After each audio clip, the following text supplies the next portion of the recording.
2023학년도 2학기 중간고사 지구과학원 주역고 내신 분석 리포트입니다.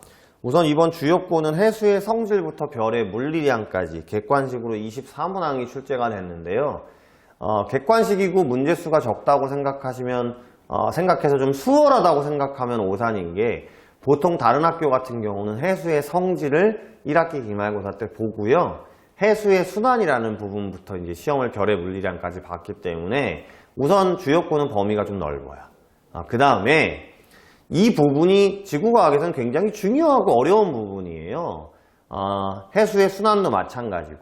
왜 어렵냐면, 보통 이제 해수의 순환부터 지구 기후 변화까지는 계산이 없어요.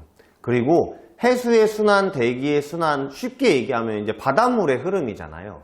근데 그거를 설명할 때 보통 학교나 학원에서는 이렇게 평면에서 설명할 수밖에 없죠. 입체로 보여드리긴 어려워요. 근데 지구는 구잖아요.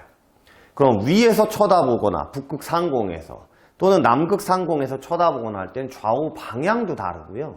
그 다음에 태평양이나 대서양 지도도 확실히 알아야 되고요. 그쵸? 그 흐름에 대해서 어떤 변화를 보이는지도 알아야 되기 때문에 굉장히 까다로운 부분입니다. 제가 총평에도 써놨고 대표문항 분석에도 써놨지만, 이번 주역고 같은 경우는요, 대부분의 문항들이 그 그림이나 그래프를 주고 자료 해석형 문제가 많았어요. 그러니까 기본 개념은 명확하게 당연히 알아야 되는 거고, 보통 기본 개념을 가지고 풀 수 있는 문제들도 좀 출제가 돼야 되는데, 거의 전 문항이 자료 해석입니다. 그러니까 학생들이 이 부분을 명확하게, 입체적으로, 그 다음 각각의 그림이나 이런 것들을. 근데 조금 좋은 점은 대부분의 문제들이 수능 특강이나 고3 수능 학평에서 그림을 가지고 왔어요. 그러니까 조금 좋은 점은 있을 수 있겠지만, 학생들이 공부를 하실 때 그냥 문제를 푸는 것보다 그 그림에서 해수가 이런 식으로 순환하는구나, 지구가 이런 식으로 각도 변화가 되면 어떤 그래프가 나오는구나, 이런 것들을 좀 디테일하게 공부했어야 되지 않나 라는 걸 보여주는 시험이었다고 볼 수 있습니다. 그래서 특이사항에서도 제가 총평에서도 이런 식으로 써놨을 거예요. 생각보다 시간이 부족했을 것이다 라고 말씀을 드렸습니다. 아무래도 그런 걸 느낀 친구들이 많을 것 같고요. 아무래도 이 내신 분석 리포트를 현 학생들이 보기보다는 이제 내년도, 내후년도, 2024학년도나 2025학년도의 주역고 지구과학을 준비하는 친구들이 볼 거잖아요. 그러니까 꼭 명심하셔야 돼요. 물론 1학기 때도 마찬가지입니다만 이 부분은 생각보다 어려운 부분인데요.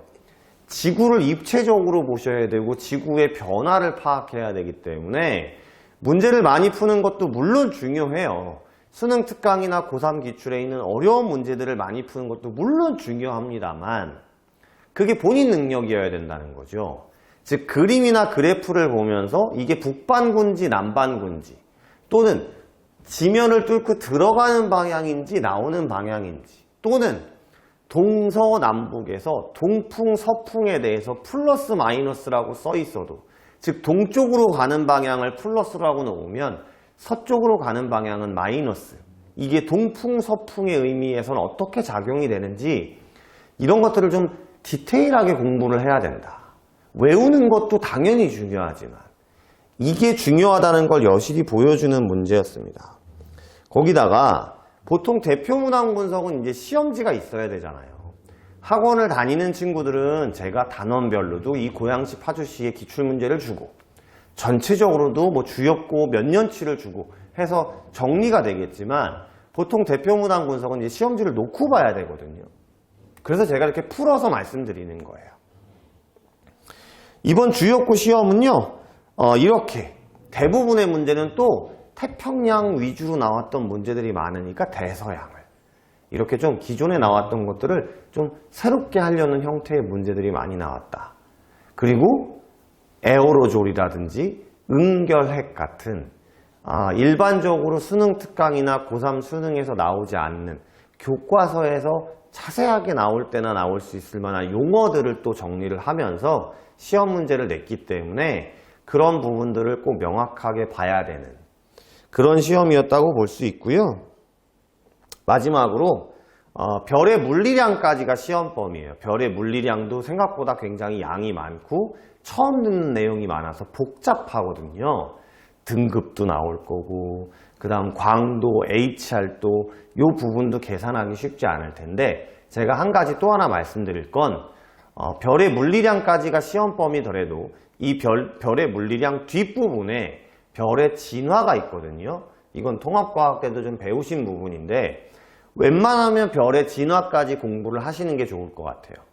그러니까 주계열성, 거성, 백색외성 이런 부분들이 물론 별의 물리량에서 HR도라는 부분에서 나타나긴 하는데 학생들이 이 뒷부분까지 자세하게 공부를 하려고 하면 좀 어려워요. 멘탈이 좀 딸린다고 해야 될까요? 표현하기가?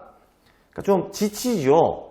근데 별의 진화까지를 공부를 해놓으면 이 부분까지는 조금 더 강하게 갈 수 있고요.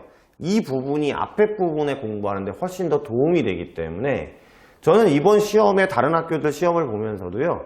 별의 물리량까지 시험 범위면 별의 진화까지 공부를 시켜야 되겠다라는 걸 느끼고 있거든요. 여러분도 이 리포트를 보시면서 그런 것들을 느끼고 다음 시험을 준비하는 친구들은 이렇게 준비를 하셨으면 좋겠습니다.